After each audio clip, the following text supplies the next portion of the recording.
Thank you for joining us. This is the MS Views and News Mental Wellness Chat. And today we're going to talk about stress.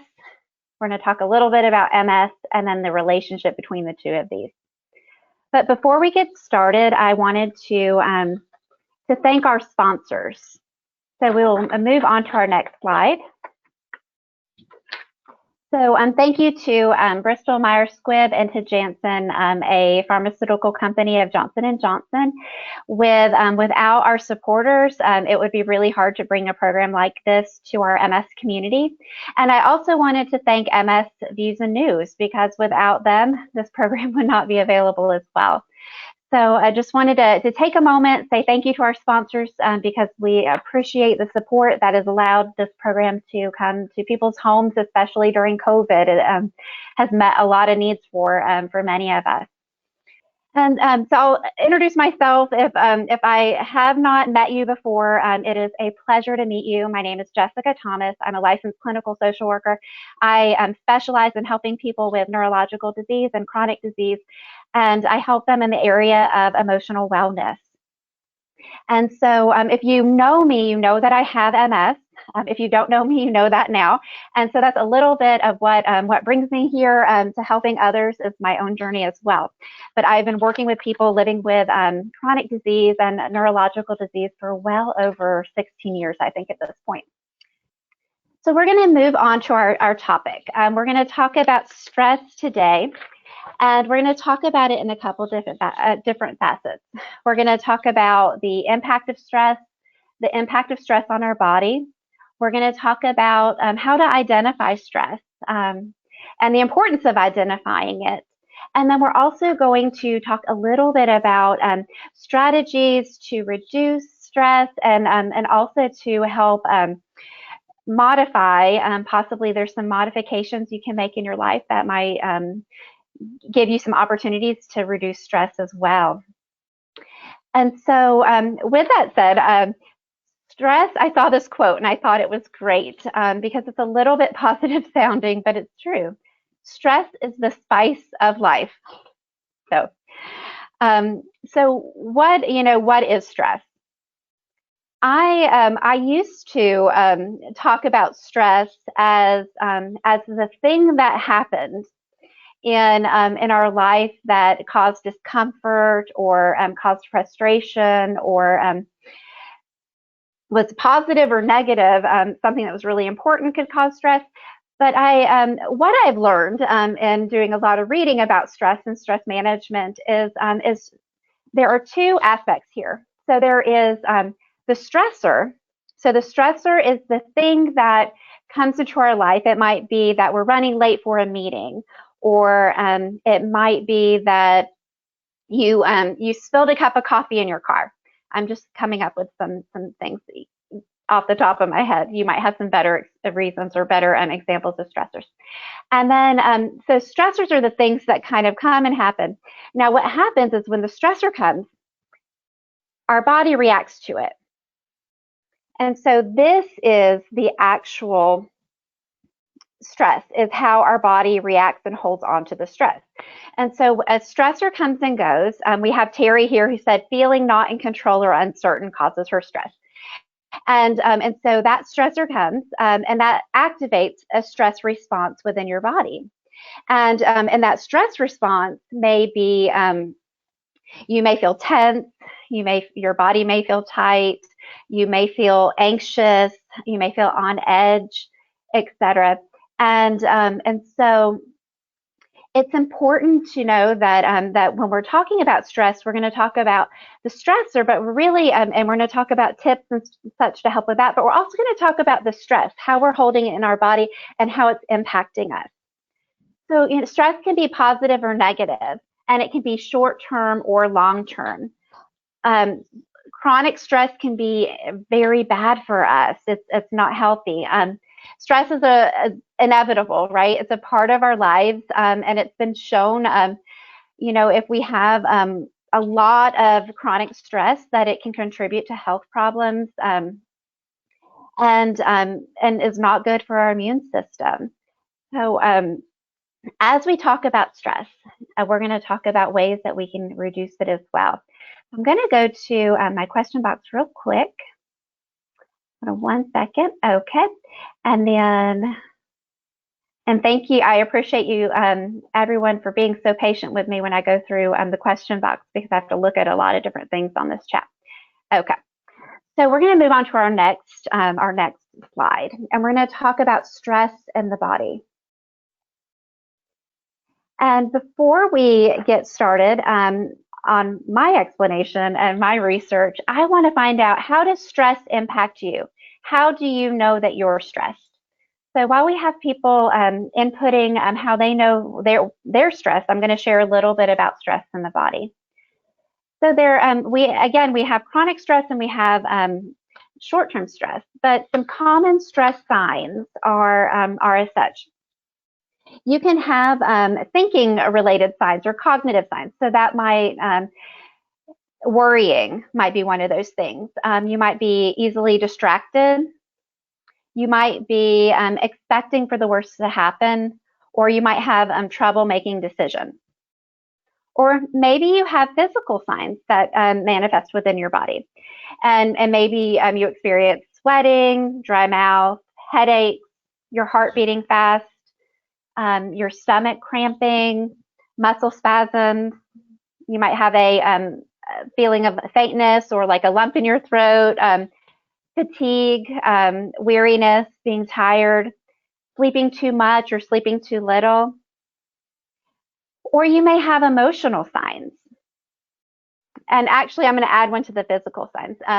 I clench my mouth, my teeth when that's one of my stress signs. So I don't think I have that one listed. But then we have emotional signs. So this might be chronic irritability, resentment, frustration, feeling kind of down, bored. Stress can cause us to feel bored sometimes, nervous or anxious, feeling overwhelmed, or maybe even having trouble sleeping. And I want to mention, so some of these can be short-term, but the impacts of the long-term on our body, when you live with chronic stress, your body really never gets the signal to sort of relax. So if you experience these symptoms, if you're in a state of chronic stress that is pretty continuous, then your body never gets that chance to sort of reset. And so you're in an elevated state. And so you may be experiencing some of these symptoms, quite more frequently or longer. And I know that can be very challenging. So I'm going to go to the question box here. And okay. So we have Joe here that says that he stresses all day for not doing things I know I should do. And I know that probably is something that a lot of people can identify with, stressing or feeling guilty that they're not able to do things. And we will address a little bit of that coming up. CB says when their nerve pain gets worse or sleep becomes difficult, so they know that they're stressed then. Dion says when she's anxious or short-tempered. Terry says it draws me away from people and friends. So Terry tends to back away from people when she's feeling stressed. Rhonda says that she doesn't think clearly when she feels stressed. And Wanda says that she gets more confused. Sometimes seems, can cry easily and feel very frustrated. And then she's frustrated at herself. Boylan says short temper. Lorraine says lose my voice and I'm unable to speak. Julie says sent me into relapse, or she's noticed that she's had cold sores that have popped up. Her balance is off more, foot drop increases, numbness in more areas. So she notices more of her MS symptoms. And then Melissa says all the above. So she's been hearing me read these out. And then Cheryl says her body stops working. Her talking is hard, and she can't write, and that creates more stress. And then Dion says she's learning to acknowledge her limitation and not beat herself up. I'm so glad that you are starting to do that, because it's important. So as you can see from even your peers, that stress in our in our body, we all have different stress signs, and we have different ways that stress manifests. But what you can see here is that stress really manifests in some of the MS symptoms that we experience. And so I can tell from what I was reading from your experiences is that you tend to experience more of your MS symptoms when you are stressed out, and that does not surprise me. And that's actually something that that can be very common. So we're going to move on to our next slide, and we're going to talk a little bit about stress and multiple sclerosis. And I think that this is a good segue.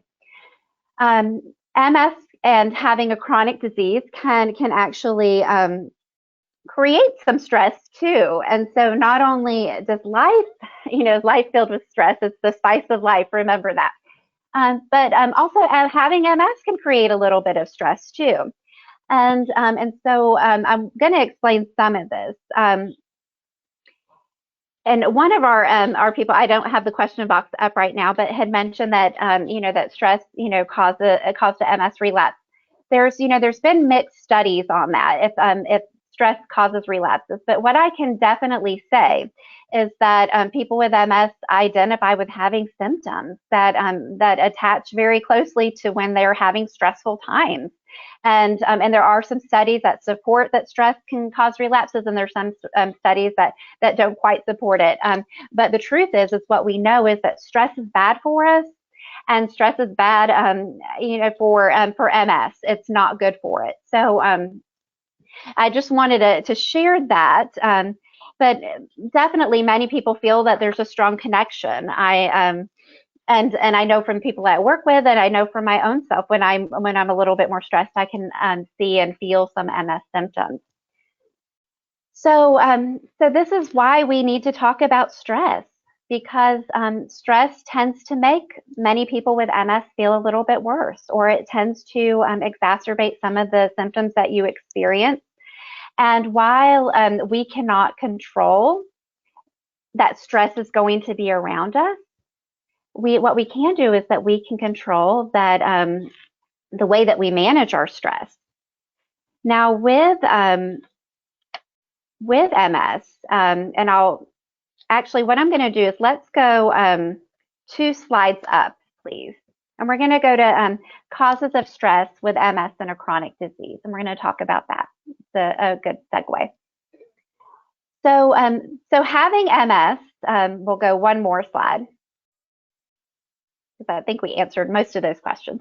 Having MS and having a chronic disease can actually increase stress a little bit, right? And so MS is no exception to that. So in fact, many stressful situations are common with MS and chronic disease.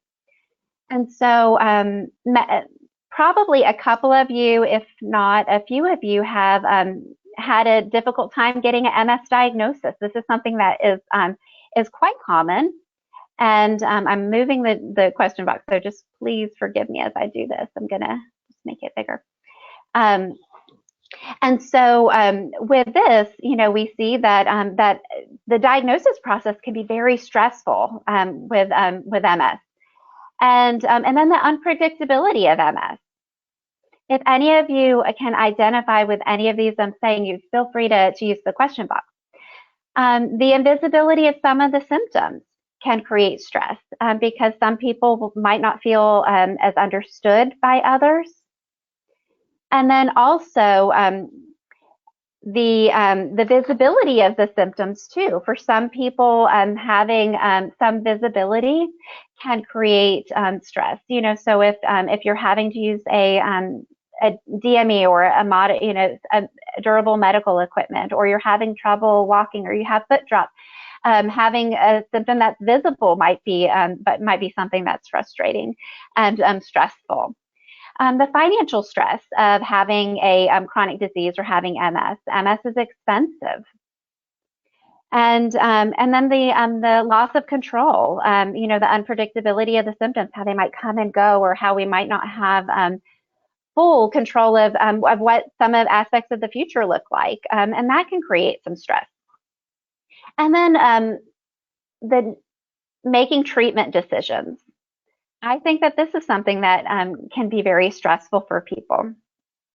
Now, out of all of those, are there any of the causes of stress from MS that you identified with?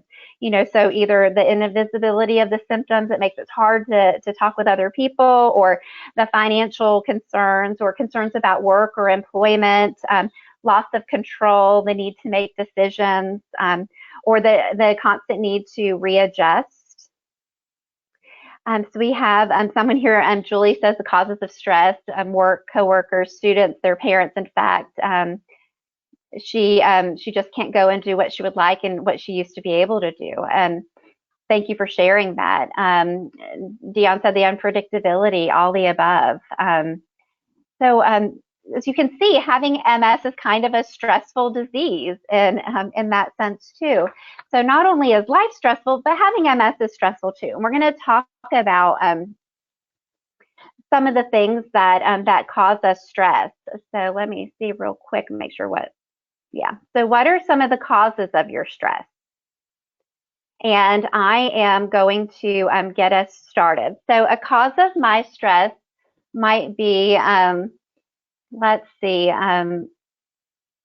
I would say with everything kind of going back to normal, getting just kind of routined with being back in the office and having my son that's playing sports and all of that. That's been really just kind of stressful to get kind of grounded back into things because I was on a different routine. Let's see. So we have Maddie says financial stress for sure. I have to try to stay calm every day. Thank you, Maddie, for sharing that.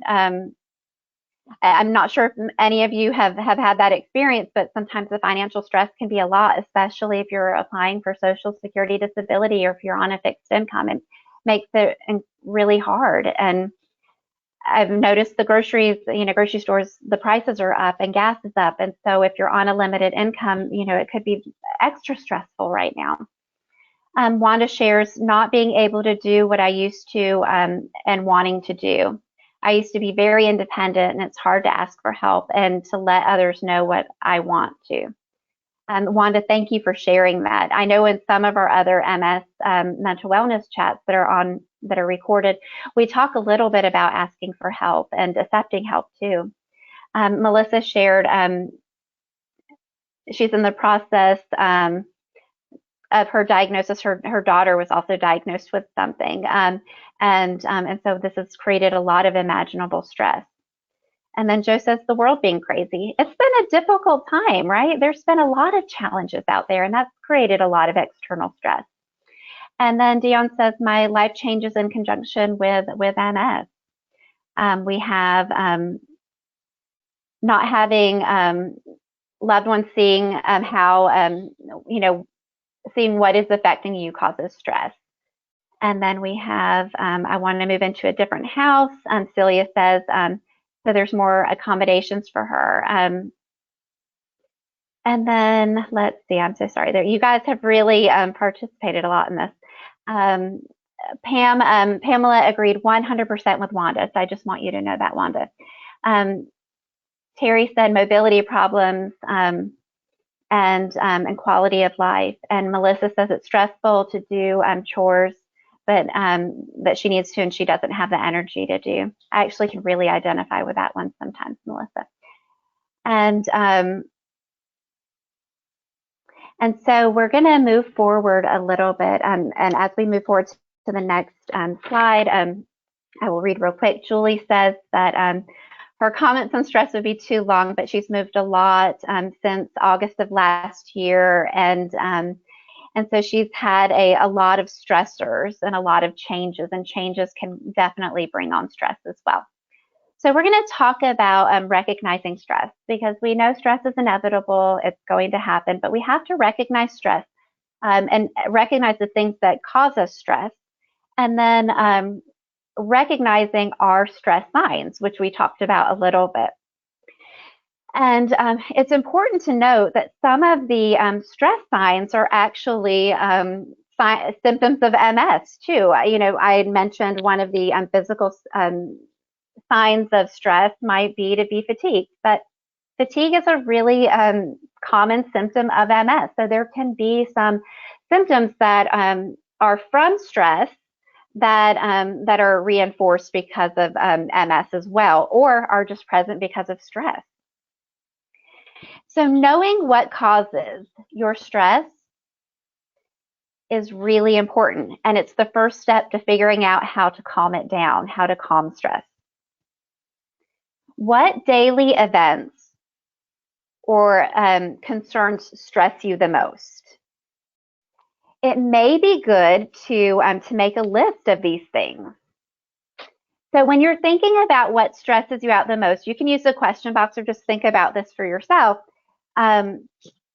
What is, what are the things that cause you the most stress in your day-to-day life?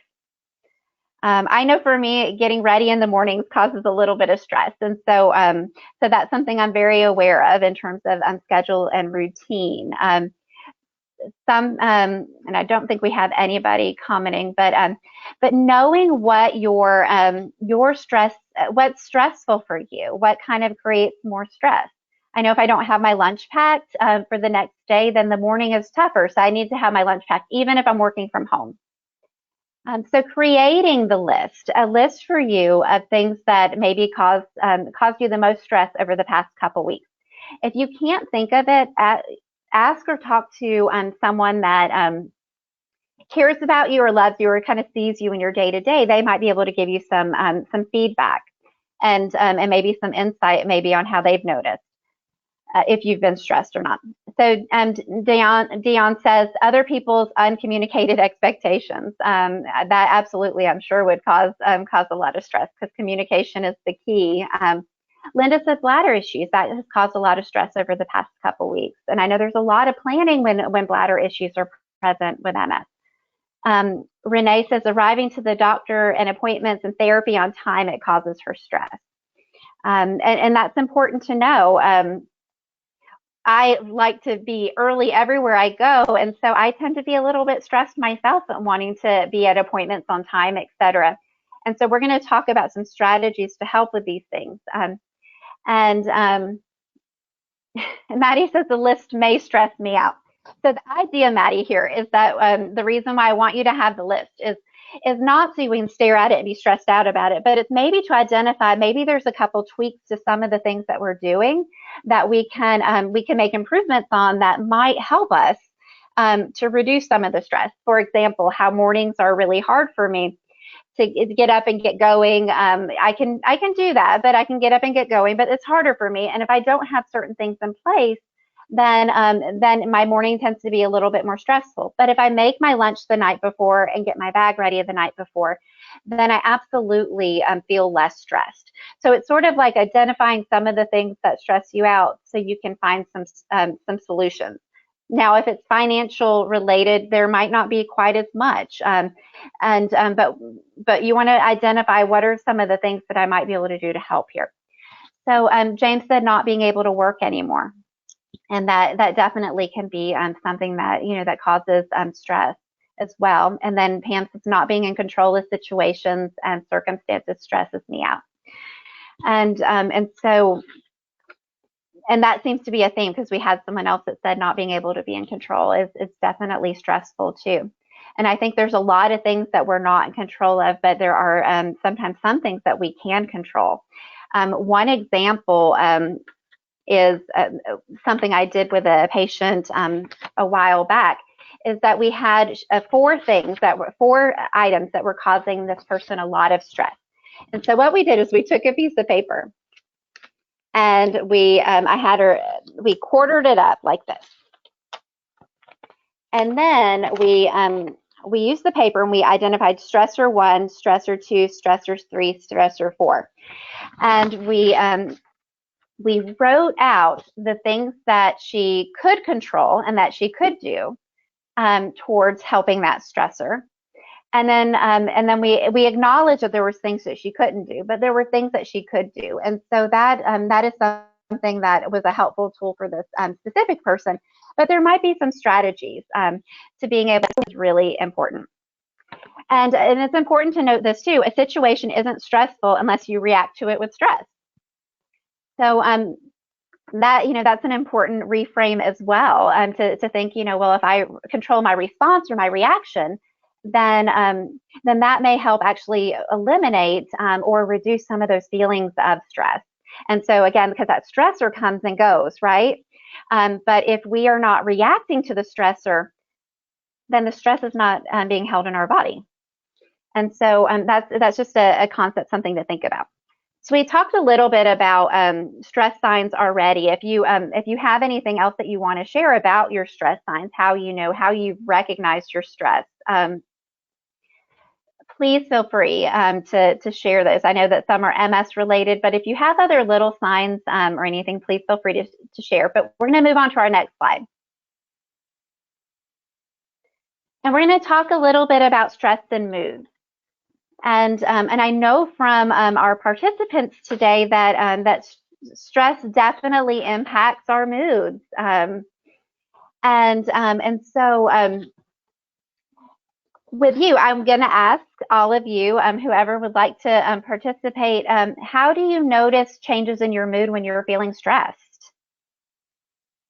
I know for me, when I'm stressed, sometimes I can feel a little bit irritable, a little bit grumpy. And I feel like my husband would vouch for that. So Pam gets angry, and that's a common feeling. Wanda gets frustrated, angry, Maddie irritated at everything. CB gets a pit in their stomach and nerve pain. So you can see how mood is very much attached to stress, that often when we have stress, we have an emotional response. Angry, Joe feels shuts down. Angry, irritable we have. So we have Julie gets sad, grumpy, loss of interest in normal activities, and isolate. So a little bit of kind of almost depressive kind of symptoms. Ruby gets ultra frustrated and ends up with her stomach in a knot. So she gets some physical stuff after some some emotional symptoms. Boylan says yes to all of it, and Melissa says a rapid heart, so her heart beats fast and she feels angry. So you can see that our stress impacts our moods very much so. And so again, some of the chronic signs of mood with MS is irritability or resentment, feeling down in the dumps, feeling sad, boredom, feeling nervous or anxious, feeling overwhelmed, not sleeping well, having nightmares. And we also have Ruby, who said that she feels super impatient. Thank you for sharing that, because that's something that can happen with stress as well. So right here, I want to share that sometimes people that experience chronic stress may want to seek help. You may notice that you're having a lot of depression or mood changes in response to chronic stress, or even in some cases acute stress, and you might want to talk with your doctor about that. So I recommend that if you are experiencing depressive symptoms or experiencing anxiety that feels uncontrolled and it's affecting your quality of life for a long period of time, one thing I would like for you to do is to consider just talking with your doctor about it. Doesn't mean that you need to go on a medication. It doesn't mean you need to see a counselor. It just is really good to let your healthcare team know that you've been under a lot of stress and that it is affecting your mood. With MS, we know that depression is very common. And in many of the other mental wellness chats, I've talked about depression, and I've talked about it quite at length. So it's some of the mood changes, and we have someone that had shared some depressive symptoms. Some of the mood reactions to stress actually mirror depression. And so, what I would recommend is making sure that you talk with your doctor about it, because we want to make sure that these are maybe isolated mood changes versus really experiencing depression. While there is not a cure for MS, and there's treatments for MS, but there are definitely treatments for MS symptoms, and especially mood-related symptoms. And so I just want to encourage you, because some of the symptoms can overlap, and you might be actually dealing with depression or anxiety or a mood disorder, to talk with your doctor about it. And so we have some things in the question box I'm going to look at real quick. So Julie just asked, what type of therapy do I recommend? Talk therapy, cognitive behavioral therapy, etc. I think each therapist is very different. I tend to for stress in general, I tend to like to do cognitive behavioral therapy, also a little bit of acceptance and commitment therapy, where you're acknowledging that the reality of these things going on and the frustrations, and at the same time you're letting your values rule what your behaviors are. Now, the other aspect in therapy that I think is very helpful with stress is behavioral activation. So that is exercise, actively doing relaxation activities, etc. And I'll talk about those a little bit here in the future in the program. And then Rhonda says, when I'm stressed, I put on headphones and listen to positive music. That is an amazing strategy. Thank you for sharing. And I want you guys, as we keep going, to make sure that you're sharing strategies like this. And then Maddie says, talking with my healthcare team about anxiety and depression. I'm sorry, Maddie, I got the question box went away on me. This happens sometimes. Talking with my healthcare team about anxiety and depression was a lot of help.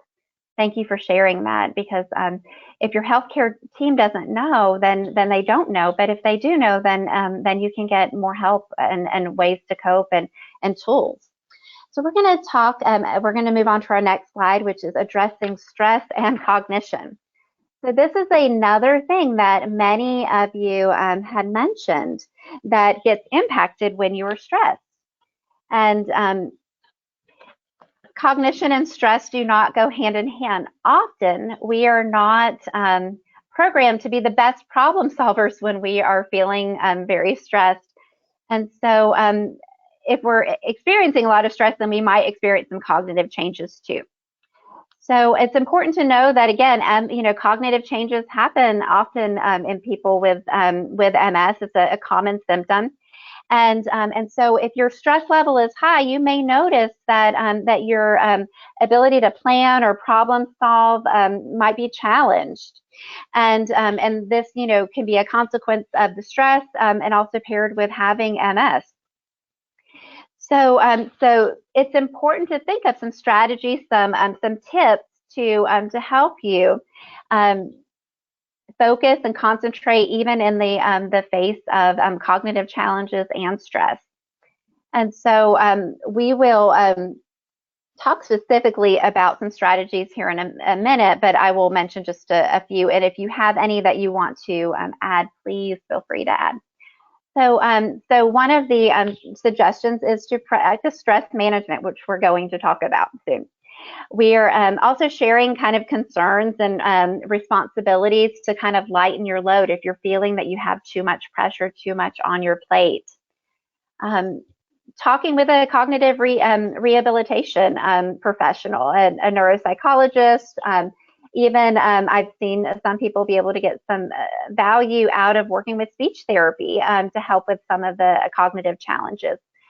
But you can work with a cognitive rehab professional to try to increase some of your performance, especially in the face of stress. And then taking notes, writing things down, finding little tools and tips to help you. So we're going to move on to stress management. So we've talked so much about stress, and I know we all know what stress is, and I hope that we are getting better at identifying, or you've been able to think about, well, how do I act when I have stress, or how does my body react, etc. So the good thing is stress is inevitable. It's going to happen. It's the spice of life, right? But stress management is something that you can do that is proven to be helpful. There's lots of different tools and things that you can do. We're going to talk about some of them. So we can't eliminate stress, but maybe we can eliminate some of our stressors. Maybe we can find tools and resources to help us kind of cope a little bit better. And maybe we can find ways just to minimize the impact of stress. So we're going to move on to our next slide. And before I talk about this. I just wanted to share. CB says that exercise helps them not to focus on what's causing them stress. Exercise is a really good tool, and we're going to talk about that too. And then Maddie says meditation has been a big help, and Melissa says deep breathing and meditation. We're going to be talking about all of those. So you guys are doing great things. So I am going to be reading from a list, and I can't hide that I've got to read from a list here. And so I have a piece of paper, and I'm going to read from it. But this is resources from a booklet from the National MS Society, and it's called Taming Stress.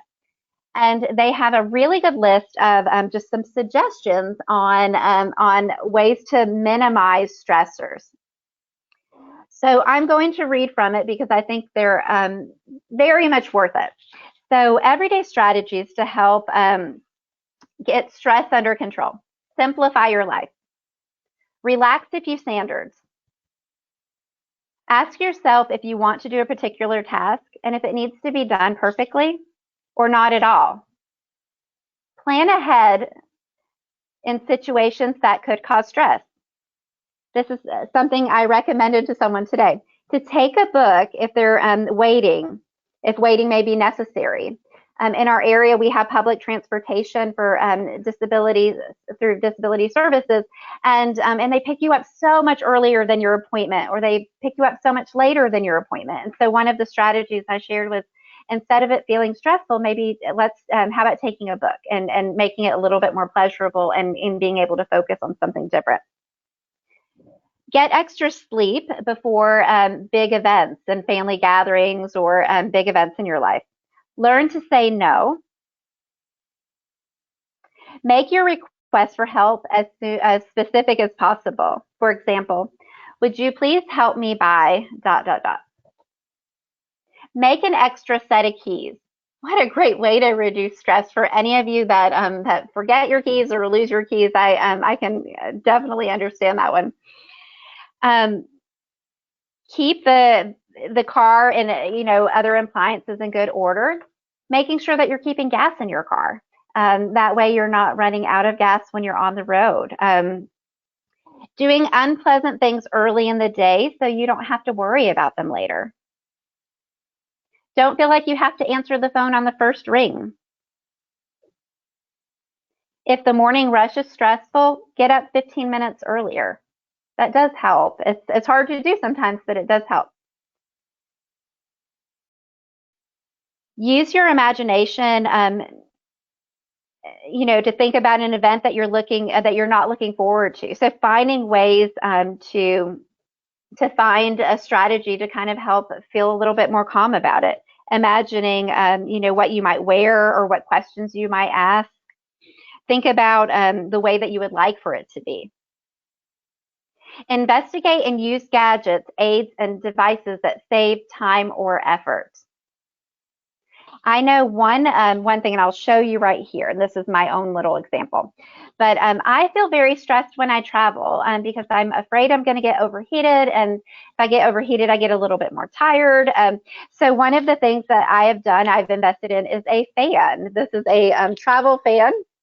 And it has really helped with my stress related to worrying about getting overheated. So I bring it with me to baseball games and to when I'm traveling on the plane, etc. So finding that's been helpful. And then also planning and prepping for the week has been helpful. So Dion says that, doing something that she enjoys, such as baking, has been helpful. And then Joe says prepping for the week, that has helped to reduce stress. And that is such a good technique. And so we're going to move to our next slide. So we're going to talk a little bit about relaxation activities for stress management. And for these, we are going to focus on that there's no right way to relax. That some people might find reading, and some people are going to find exercising, listening to music, meditation, prayer, cooking, puzzles, etc. Gardening, painting. There's all sorts of ways to relax. But it's important that we identify our stressors, identify our stress response, identify things that we can do to reduce stress, And then find things to help deal with the stress that we have. So when, again, I talked about that stressor that comes and goes, now we're talking about activities to help relax to deal with the stress that we lock into our body when we're feeling stressed. So the first thing we're going to talk about is meditation. So meditation is something, and we'll move on to the next slide, is something that is very therapeutic. If you practice meditation, please feel free to put it in the question box. But meditation is a great way to stop some of the noise in your life, to focus on just breathing and being really present to where you are, how your body feels. And there are a lot of meditation tools. This would go on for 2 hours if I did all these examples. So we're not going to do examples today, but we're going to just talk about each of these and how it's helpful. We have lots of people that meditate here, so that is great. And if you don't know how to meditate, what I encourage you to do is to look it up, get more information, more resources, or I can do a program and really hone in on these examples another time. The next thing we're going to talk about is breathing exercises. Now, this is something that that we have talked about in the past, and we've done in some of our programs. But breathing and learning breathing exercises are very beneficial for you. There, and a couple of reasons why is one, that it helps to calm your body, but when done, certain breathing exercises actually would help to kind of calm your vagus nerve, which connects with the parasympathetic nervous system, that helps to relax your body a little bit. So breathing exercises actually can really help your body to relax. And so I encourage you to do some research, to look into some breathing exercises. And I already have some comments that we would like to do a program on meditation. I think that is a great program idea. So thank you, Pam, because I will keep that as an idea, definitely. And then the next thing is visualization. So visualization is a really cool technique. So with visualization, it is where you allow yourself with your, to kind of focus, to find yourself in a nice, comfortable spot, to think about, to close your eyes and kind of think about a place that you love, or that you want to go to, or that you've been before, and you imagine, you try to pull in all kind of the five senses. What does the weather feel like there, and what does it look like? What color, is what color is, the water, if you're thinking about being at the beach, or if you're thinking about the mountains, what do the trees look like? So you try to bring in all the aspects of your senses, what are you hearing, etc. But you can really, if you can practice this, it can be very powerful, because it can take you a place that's very stressful, maybe at a doctor's appointment, a waiting room, etc. And you can actually put yourself into a space that is really relaxing. I've been noted to say with a couple of my patients that we can always take a vacation, and visualization can help us do that, and it's very relaxing.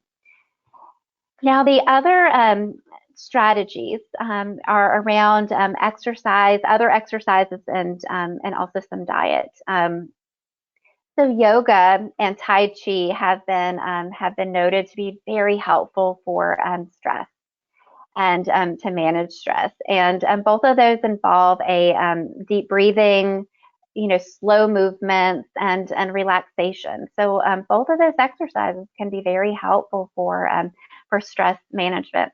And they're very accessible too. So if you are at home and you're thinking, how can I access exercise programs like Tai Chi, yoga, or and even meditation, or visual imagery, etc., that you can go on YouTube and you can pretty much do a search very easily on a topic and find some really good resources. Just make sure wherever you're pulling from is a reputable organization. And with our diet, while there's not food that will stop us from being stressed, I think it's important to to mention that often when we're feeling stressed, we tend to crave high calorie and sweet, fatty, processed foods. And so and those foods are really bad for MS inflammation. And then also when we eat bad, we tend to feel bad, even physically and a little bit emotionally. So it's good to, when things are, very stressful, to make sure that you're paying attention to your diet so you can be incorporating healthy food, because that's going to help your body physically, and then it's going to help you emotionally as well, and probably with your energy level. So I'm going to go to the chat box real quick, and I'm going to ask you, how do you de-stress? So when you are feeling stressed, how do you de-stress? I love this, Rhonda. Rhonda says she makes a list of things to do to reward herself for completing a task that's been bothering her. That is awesome. CB takes long bicycle rides. Renee says meditation helps her stay calm. Dion says reading for pleasure. Boylan says woodworking. Maddie says breathing and sitting outside. So we all have things in our back pocket, things that we can do that can help us de-stress. And I'm so glad that many of us can kind of go to immediate examples of that. And so I want you to remember, that there are things that you can do, things that but also things, maybe that you don't know that you can research that might help you manage a little bit of stress. And so we're going to move on to our next slide. We have just a couple more slides.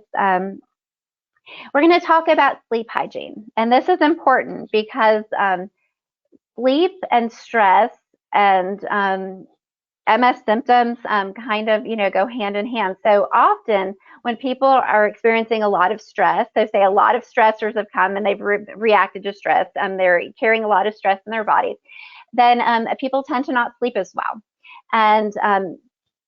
And with that, then that can make it really hard for MS symptoms. So cognition can be challenged, or fatigue can be challenged. Even mood can be challenged. If you don't get enough sleep, often people's moods are, that you don't wake up as resilient as you normally could.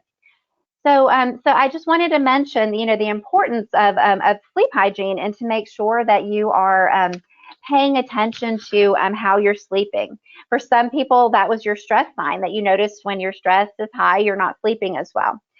So a couple of tips, and I'm just going to go through these quickly to tend to sleep, if sleep is something that you get challenged with, is to be consistent. Go to bed at the same time each night, and try to get up at the same time each morning, including the weekends. If you like to take naps, set a timer for your naps. This is something personally that I do, because I know if I don't set a timer, I could sleep for 2 hours or just 20 minutes, when sometimes I just need 20 minutes. And so setting the timer can be helpful, because 2 hours is too much. That will affect my evening sleep. Removing electronic devices at night, because they cause a lot of stimulation. And then avoiding large meals and caffeine and alcohol before bedtime, and then getting exercise.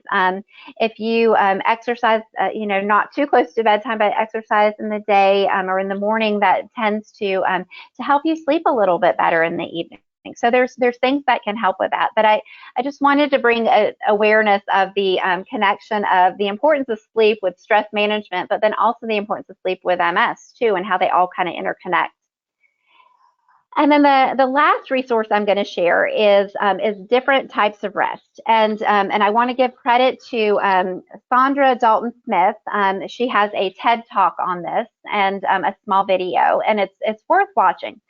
But it's the idea that that often we talk about sleep and rest like they're the same thing. We'll say, are you well rested? Did you sleep well last night? And sometimes we have slept a lot and we still don't feel rested. So I'm going to share some different types of rest, because I think these interact with stress pretty well. And so you may see, oh, maybe I need these different pockets of rest, and maybe that would help my stress. So the first one is physical rest. Physical rest can be passive or active. So passive physical rest includes sleeping or napping. And while active physical rest may mean doing like a restorative activity, such as like yoga or Tai Chi, stretching, massage therapy, something that helps to improve the body's circulation and flexibility. Then there's mental rest. Mental rest is when we need to take a break or two throughout, our day, and those breaks can remind us to slow down, to pause, and so you may find that throughout your day that you might need a little bit of mental rest. Then there's sensory rest. Goodness gracious. I think in the time of COVID, with all the really great uses of technology, sensory, and with our phones even, that sometimes we need sensory rest. And that might be background noise, multiple conversations, even just having our phones, etc. I know at the end of the day, sensory, for me, I do take a sensory rest. I don't really go straight to the TV because I'm in front of a screen a lot during the day. And I am kind of quiet, and I like a little bit of quiet because I've been just interacting and hearing a lot during the day. But you may notice that if you have a loud household, et cetera, that you might have, or if you go somewhere and it's very lively, that you might need a little bit of sensory rest. Then there's creative rest, and this type of rest is important for people that want to solve problems or brainstorm new ideas. And creative rest can really give us a lot of energy. And I know I absolutely need creative rest, and some people do, and some people don't. And then there's emotional rest. And emotional rest means giving ourselves time and space to freely express your feelings, to cut back on people pleasing, which I know from this group, and we have so many return attendees, that people pleasing is really hard, and saying no is hard. So, emotional rest, it requires us to be authentic and to ask yourself, how am I today? And then there's spiritual rest, which is the ability to connect beyond the physical and mental and feel a deep sense of belonging, love, acceptance, and purpose. To receive this, engaging in something greater than yourself, or adding prayer, meditation, or even community involvement. Again, the credit for that goes to Sandra Dalton-Smith. And I think it's an incredible thing to think about. Am I missing some of these other areas of rest? And maybe I'm not feeling as rejuvenated, or I am feeling extra stressed because I'm not connecting with those other areas that I need to. Now we're going to move on to our next slide, and I'm just going to mention counseling for stress. Again, counseling can be very helpful. And stress is inevitable, and sometimes stress happens and we don't need to talk and process with someone else. Sometimes we have acute stress that happens, and we probably could gain and benefit from talking with a counselor. A counselor is a great neutral third party to talk to and to process and to find ways to manage stress. So if you're struggling with finding ways to identify stress, or to manage it, or find ways to minimize it, I recommend talking with your healthcare team, or possibly talking with a counselor. And I work with many people I know, and have worked with people that they come in because stress has been high, and the focus is how to reduce stress, or how to reduce the reactivity to stress, because ultimately that affects the body and how one feels. So in conclusion, a couple of things. Stress is not good. It's the spice of life, right? But no, it's not good, but it's inevitable. Some stress can be positive, though. I think it's important that we find small ways to reduce some of the triggers, the things that cause stress that we can control. It's important to find some workarounds, some modifications. One of the beautiful things about people that are living with MS or chronic disease is that we become very skilled at workarounds, and very skilled at being able to find ways around things. And so I encourage you to think about stress this way too. What are some workarounds that you can do to help manage some of the things that you can control that are stressing you out? And that self-care is necessary. So in small ways, try to find little things that you can do to take care of yourself, because the stressor, again, is going to come and go. But the stress, if you don't take care of that, kind of sort of just hangs out in your body. So the self-care is really addressing that stress, and that stress is really important because the stress is going to impact your MS and your body and how you feel, your moods, your cognition, etc. Immediately, so thanking our sponsors, Bristol-Myers Squibb, and then also Janssen, a Johnson & Johnson pharmaceutical company. And then, of course, thank you to MSG's the News for bringing this MS Mental Wellness Chat to each of you. So what I will say, and I always end these MS Mental Wellness Chats with, it's not goodbye, it's see you later. So I look forward to seeing you next month at the next Mental Wellness Chat, and we will talk about moods and MS. I wish you a nice evening, and I hope that you find some ways to manage your stress and feel a little bit more in control with it. Have a good evening, everyone, and I'll see you later.